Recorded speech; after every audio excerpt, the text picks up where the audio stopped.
चलिए आज ईरान के सर्वोच्च नेता की उस हत्या की बात करते हैं जिसे लगभग असंभव माना जा रहा था, और हम खंगालेंगे उन थ्योरीज के जटिल जाल को जो इस सवाल का जवाब देने की कोशिश करती हैं कि आखिर ये हुआ कैसे। तो देखिए, सबसे बड़ा सवाल यही है, एक ऐसा लीडर जिसे दुनिया के सबसे सुरक्षित लोगों में गिना जाता था, उसे उसी के घर में परिवार के साथ कैसे निशाना बनाया जा सकता है। मतलब इतनी बड़ी सुरक्षा में सेंध लगी तो लगी कैसे। 12,000 ये वो संख्या है उन चुनिंदा एलीट सैनिकों की जिनका सिर्फ और सिर्फ एक ही काम था, सुप्रीम लीडर की हिफाजत करना। ये सिर्फ एक नंबर नहीं, ये अपने आप में एक अभेद्य किला था। और ये कोई आम सेना नहीं थी, ये थी वली ए अम्र फोर्स। मतलब फोर्स के अंदर एक और फोर्स जिसे कभी न चूकने के लिए बनाया गया था। फिर भी वो नाकाम रही। तो सवाल वही है कि आखिर गड़बड़ हुई कहाँ। तो जो सबसे पहली थ्योरी सामने आती हैं वो किसी बाहरी दुश्मन की तरफ नहीं बल्कि अंदर के ही किसी धोखे की तरफ इशारा करती हैं। एक ऐसा दुश्मन जो ईरान के सबसे महफूज घेरे के अंदर ही मौजूद था। इनमें से एक थ्योरी तो बड़ी ही दिलचस्प है जिसे टूथ फेरी थ्योरी कहते हैं। हालांकि इसे ज्यादा मजबूत नहीं माना जाता। इसके मुताबिक जासूस, डॉक्टर और डेंटिस्ट बनकर आए और इलाज के दौरान ईरानी अधिकारियों के शरीर में ट्रैकिंग बग्स लगा दिए। लेकिन इस छोटी मोटी घुसपैठ की थ्योरी से कहीं ज्यादा एक और गंभीर शक की सुई घूमती है, और वो ईरान के मिलिट्री कमांड के एक बहुत ही ऊंचे ओहदे पर बैठे शख्स की तरफ इशारा करती है। नाम है इस्माइल कानी। शक इसलिए गहराता है क्योंकि वो पहले भी कई मारे गए लीडर्स जैसे कासिम सुलेमानी और हसन नसरल्लाह के आसपास मौजूद था, पर हर बार बच निकला। और इस बार भी हमले से ठीक पहले उसने सुप्रीम लीडर का घर छोड़ा। अफवाहें तो ये भी हैं कि उसे हिरासत में ले लिया गया है। तो ये तो हुई इंसान के धोखे की बात। अब चलते हैं एक दूसरी दुनिया में, साइबर की दुनिया में। एक ऐसी थ्योरी जो कहती है कि एक पूरे देश को उसके अपने ही भरोसे के जरिए हैक कर लिया गया। सोचिए, यहाँ हथियार कोई बंदूक या बम नहीं था, बल्कि एक प्रेयर ऐप थी। नाम था बादे सबा।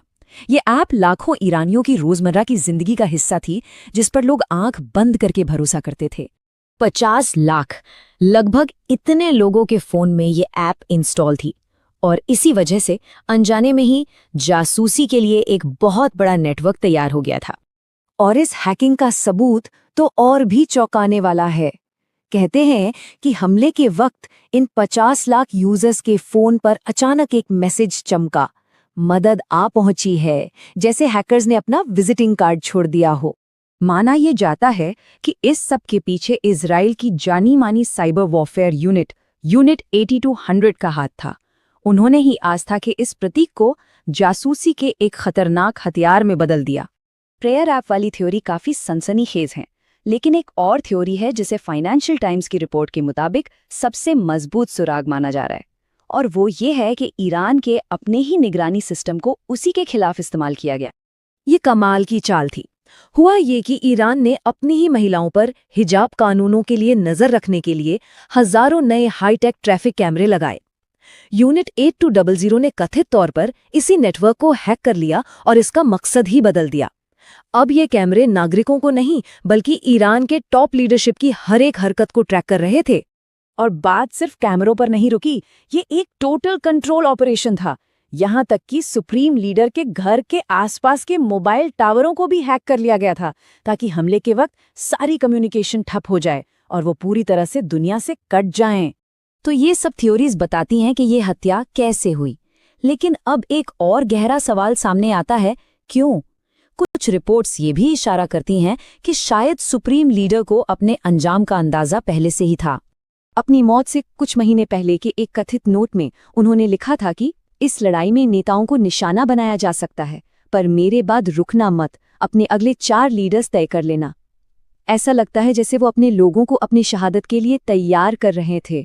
उन्होंने जानबूझकर सेफ बंकरों में छिपने से मना कर दिया और एक भीड़भाड़ वाले इलाके में ही रहना और काम करना चुना। ये उनका एक पैगाम था कि वो कायरों की तरह छुपने के बजाय एक शहीद की मौत को चुनेंगे। अपनी मौत को उन्होंने हार नहीं बल्कि एक आंदोलन का सबसे बड़ा कदम बनाकर पेश किया।